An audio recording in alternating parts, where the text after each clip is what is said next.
Continuing our coverage of the Israel-Hamas war, Palestinian civilians may need to flee Gaza as Israel prepares for a ground offensive. But where can they flee to?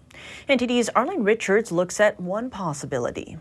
Gazan civilians are under intense pressure to evacuate. But where can they go? The only land route out is into Egypt, but that country may not welcome them. They don't want the burden. They don't want the responsibility. They don't know how to manage them.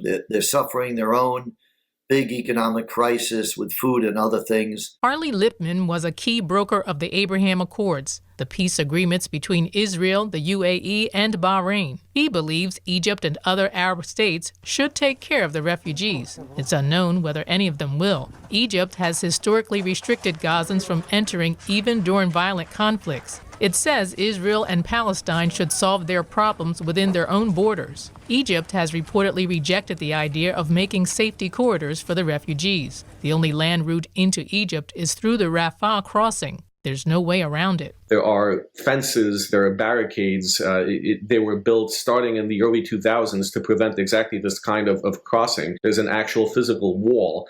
Egypt has security forces on the other side of the wall. You could swim that curved route into Egypt, but that's a part that's controlled very strongly by the Egyptian military and the Egyptian Navy. So it's not a free swim. Once you land in Egypt, you will be detained. Middle East expert Gerard Falidi says Egypt has always worried about terrorists entering borders. It's especially concerned with Hamas, which is an offshoot of the Muslim Brotherhood, a terrorist organization that once held power in Egypt. Falidi says Egypt won't want Hamas members sneaking into the country with the refugees, potentially strengthening the Muslim Brotherhood. But even if Egypt won't help, the refugees still have hope. We will likely see some international effort to help civilian people who want to leave the Gaza area do so for safety.